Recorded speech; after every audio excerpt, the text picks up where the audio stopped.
唔知大家平時放假或者星期六日，係咪都好鍾意同屋企人或者班朋友一齊北上深圳，去行下山舞，食下酸菜魚，或者揼個骨鬆一鬆呢？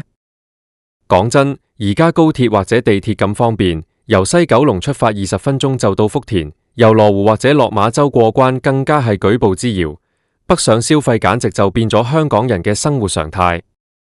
不過，唔知你有沒有發覺，有時我哋明明已經好刻意着到好低調，甚至連一句口白，一隻廣東話都未講出口，但係一過咗深圳嗰個關口，行入到去人哋啲大商場或者行喺條條大馬路上面，身邊嗰啲深圳嘅本地街坊，甚至係商場入面嘅鋪頭店員，竟然都可以好似開咗天眼咁，遠遠一望就100%肯定你係香港人，然後即刻好熱情咁用廣東話同你打招呼。最近喺內地嘅社交平台好似小紅書、抖音上面，就有一堆深圳人同埋內地嘅網民喺度瘋狂討論，話我哋香港人全身上下好似自帶一層隱形結界咁，而且每個人身上都總會帶住一陣好獨特、好有標誌性嘅錘，令到我哋無論去到邊度都會即刻現形。呢股被內地網民形容為香港味嘅神秘氣味，究竟係乜嘢嚟嘅呢？如果你以為係一啲好名貴嘅香水，或者係好濃烈嘅古龍水，咁你就真係大錯特錯啦。呢個隱形結界同埋呢陣錘嘅背後真相，其實隱藏住我哋香港人幾十年嚟嘅生活習慣、公共衛生意識，仲有成個城市嗰種快到逼死人嘅節奏。呢啲刻喺骨子裏面嘅文化細節同埋生活痕跡，可以話係比身份證更加有用嘅港人名片。今日我哋就一齊嚟深度拆解下，究竟呢陣令到深圳人驚爆嘅錘，到底由邊度嚟？而呢個所謂嘅隱形結界，又係由邊啲好搞笑但係又好真實嘅特徵一齊組成嘅？要講呢陣錘，我哋要先由內地網民喺網上最熱烈討論嘅氣味開始講起。有好多深圳嘅路人同埋餐廳侍應生都話，香港人成群結隊咁行過去嗰陣，陣風吹過嚟，氣味同內地本地人係完全唔同嘅。佢哋話內地人身上可能比較多係煙草味，或者係好直接嘅香水味，但係香港人身上嗰股味係一種非常之自然、非常之清新，聞落去好似爽身粉或者帶有一種淡淡嘅嬰兒奶香，又好似剛剛沖完涼、洗乾淨件衫曬乾之後嘅嗰種好乾爽嘅清香。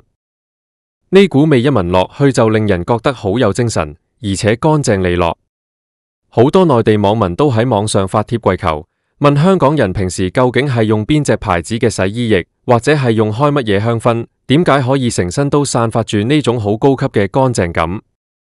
其實呢陣錘嘅真相真係非常之接地氣，講出嚟大家可能都會心微笑。呢個完全係因為香港呢個地方又濕又熱，加上我哋香港人對於個人衛生有一種近乎強迫症一樣嘅極致追求。大家可以想象下，香港到咗夏天，嗰種濕熱嘅程度真係好難忍受，出街行2步就已經成身汗。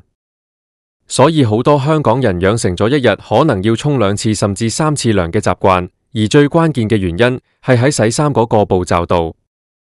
香港嘅屋企一般都比較細，好多人屋企都未必有大型嘅露台可以晾衫，好多時都要依靠乾衣機。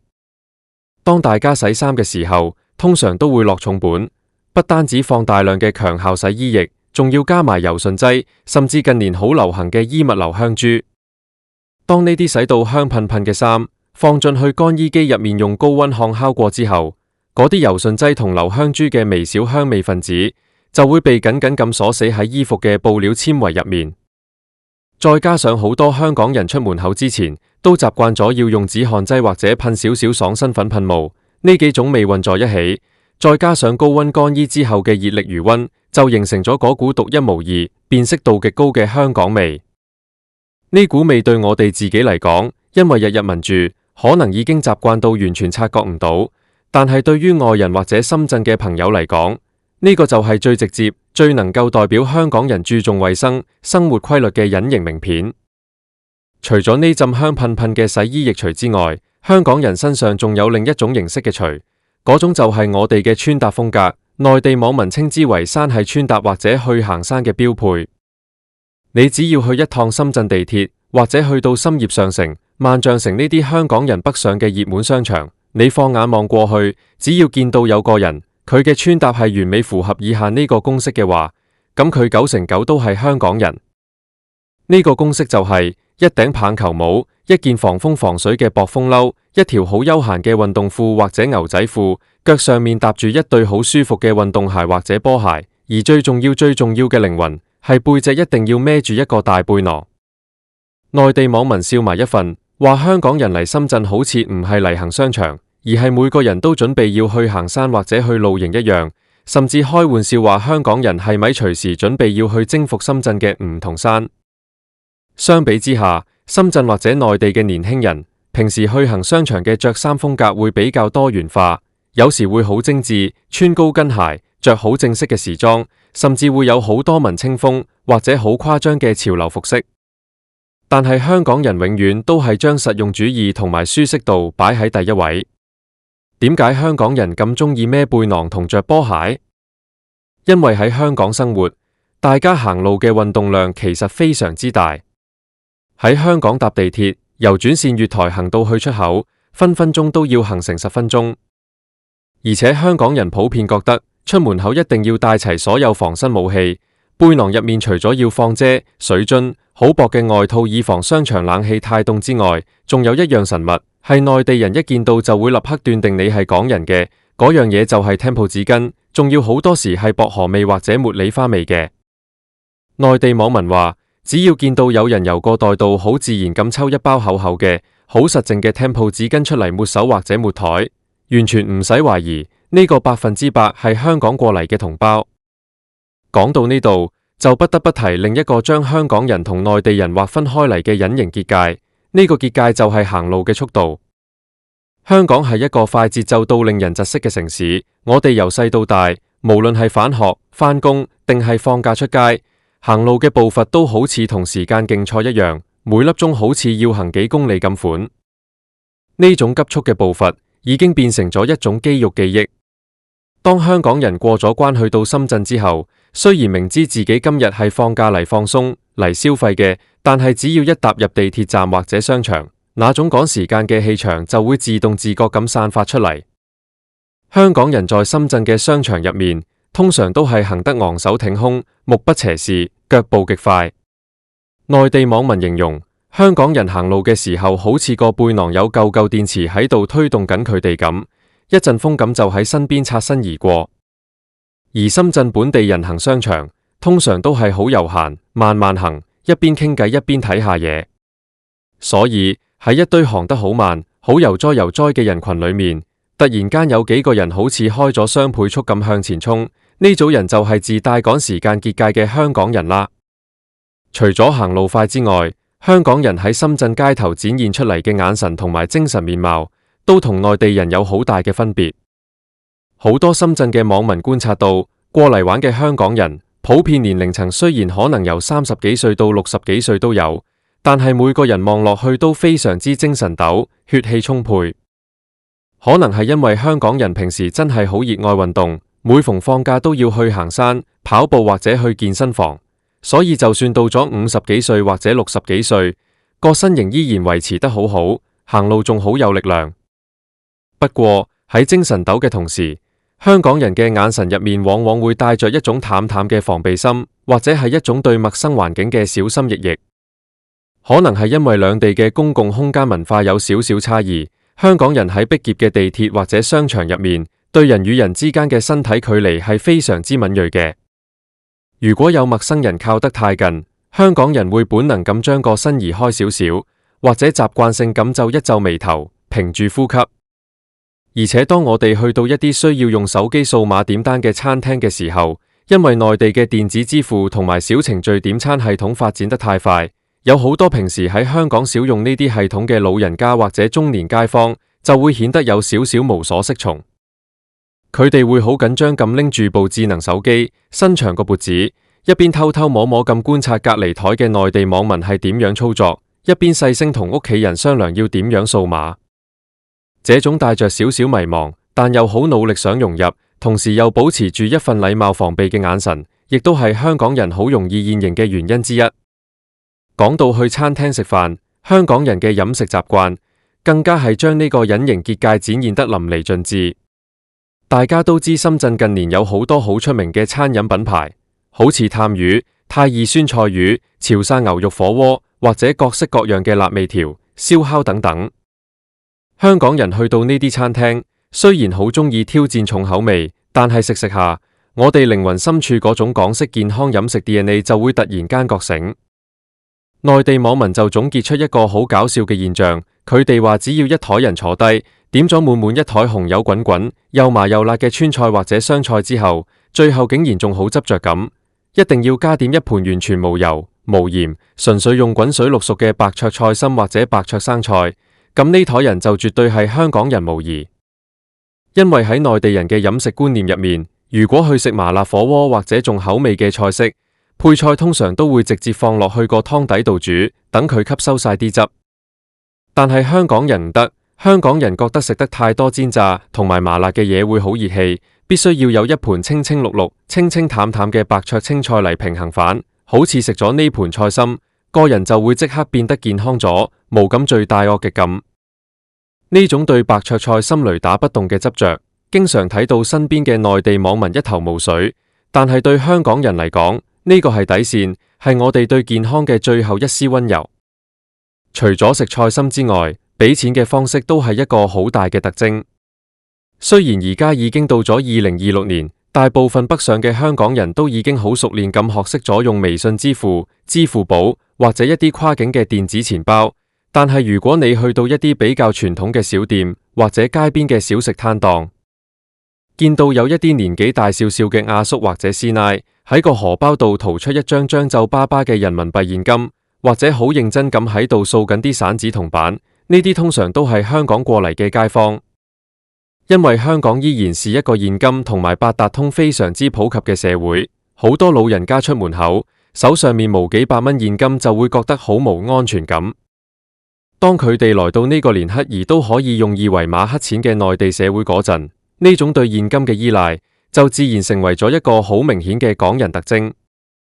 仲有，我哋平時同人溝通或者喺職場上嘅一些習慣，其實都一併被帶咗過去深圳。有好多在內地工作或者經常接觸香港人嘅港漂網民喺網絡上分享過一個好有趣嘅觀點，佢哋將香港同事或者香港嘅顧客比喻為遊戲入面嘅 NPC， 意思係話香港人身上有一種固定而且高度重複嘅行為模式。例如我哋在說話嘅時候，好鍾意條件反射咁夾雜一啲英文字，好似話呢個項目好緊要，你要去 check 下，呢個方案好似有啲 problem。或者去到餐廳會問侍應生可唔可以俾個 menu 我睇下。這種港式英語嘅夾雜唔係因為想炫耀，而係因為香港由細到大嘅教育同埋工作環境，令到呢啲單字已經變成咗口頭禪。而且香港人有一套自己嘅系統性回覆。當我哋遇到一啲唔係好同意嘅意見嘅時候，我哋好少會好直接、好大聲咁同人爭拗。通常都會保持住一個好客氣但係又好疏離嘅微笑，然後同對方講：你諗清楚先，或者唔好意思，我諗住咁樣好似唔係幾好喎。如果想結束話題嘅時候，就會好連貫咁講一句：OK，好啊，咁先啦。這種既有禮貌，但又好似有一道無形牆壁將你隔開嘅社交禮儀，再崇尚熱情、直爽、大碗喝酒、大塊吃肉嘅內地北方人或者部分內地網民眼中，就係一種好典型嘅香港式隱形結界。甚至有內地嘅網民觀察得仲仔細，連香港人嘅髮型都研究埋一份。佢哋話，雖然而家好流行韓式嘅阿伯髮型，或者內地好流行嘅一啲寸頭、油頭，但係有好多香港嘅中年男士或者後生仔，依然對90年代日韓流行過嘅那種有少少層次感，甚至帶少少碎髮嘅經典髮型情有獨鍾。而香港嘅女仔呢，就普遍比較鍾意日系嘅簡約職場風，好似着一件好乾淨嘅純色襯衫，一條剪裁好好嘅闊腳褲，行路嘅時候腰桿挺得特別直，散發出一種獨立、自信而且好優雅嘅職業女性氣質。呢種氣質同內地近年好流行嘅一啲網紅風或者好精緻嘅網紅妝容，有着好明顯嘅線條區隔。不過講到最搞笑、最令深圳人覺得有共鳴嘅一個特徵，其實係香港人嘅公德心同埋對規則嘅遵守。有好多深圳嘅地鐵保安同埋商場清潔工都反映，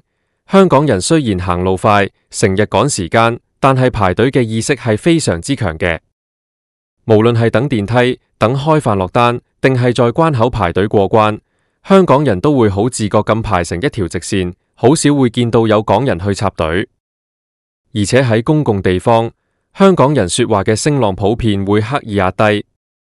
如果你在一個好嘈雜嘅餐廳入面，突然聽到隔籬台有一家人，明明係用廣東話傾緊偈，但係佢哋嘅聲音只係啱啱好夠自己台嘅人聽到，完全唔會打擾到周圍嘅人，甚至食完飯之後，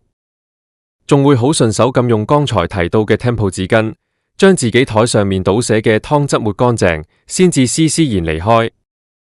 呢種對公共空間嘅尊重，以及唔想帶給別人麻煩嘅心理，就是香港人最值得該傲嘅隱形結界。其實，不論是身上那浸乾淨嘅洗衣液錘，身上孭住嘅實用背囊，雷打不動嘅白灼菜心，定係行路好似開咗雙倍速嘅步伐，呢啲內地網民眼中嘅香港人特徵，背後反映出嚟嘅，其實就係最真實、最立體嘅香港故事。香港呢個城市，在過去嘅幾十年入面，經歷過無數次嘅經濟轉型同埋風風雨雨。我哋喺呢個快節奏、高密度嘅環境入面長大，養成咗高效率、講求實用、注重個人衛生同埋尊重合約精神同社會規則嘅生活態度。我哋行路快，是因為我哋習慣咗同時間賽跑，要在最短嘅時間之內創造最大嘅價值。我哋着波鞋同孭背囊，是因為我哋腳踏實地，隨時準備好要應付生活上嘅各種挑戰。我哋對公共衛生同埋禮貌有種執着，是因為我哋深知在一個如此擁擠嘅城市入面，只有每個人都自律，都保持適當嘅社交距離，大家先可以生活得舒服同埋有尊嚴。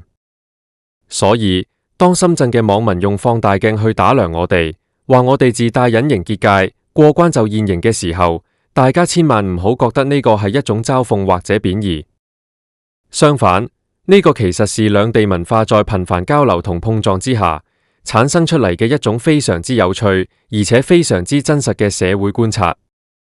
深圳嘅本地街坊同埋店員，之所以一聞到呢股味，一見到呢個背囊就即刻轉用廣東話同你打招呼，其實正正代表住兩地嘅融合已經到咗一個非常之親密嘅階段。人哋冇排斥你，反而係用一種好包容、好幽默嘅心態去接納同埋欣賞香港人呢種獨特嘅生活印記。下次大家再過關去深圳嘅時候，不妨在行商場或者搭地鐵嘅時候，偷偷地留意下身邊嘅同胞，或者聞下自己件衫上面嘅氣味。你會發現，原來我哋習以為常嘅生活小細節，在別人眼中竟然係一幅咁得意嘅風景畫。帶住呢份屬於香港人嘅勤奮、自律、注重衛生嘅生活標籤，無論去到邊度，我哋都可以好自信咁行出我哋自己嘅步伐。因為呢陣除呢個隱形結界，並不是什麼見不得光嘅秘密，它恰恰就是最真實、最有人情味，而且最值得我哋自豪嘅香港人精神。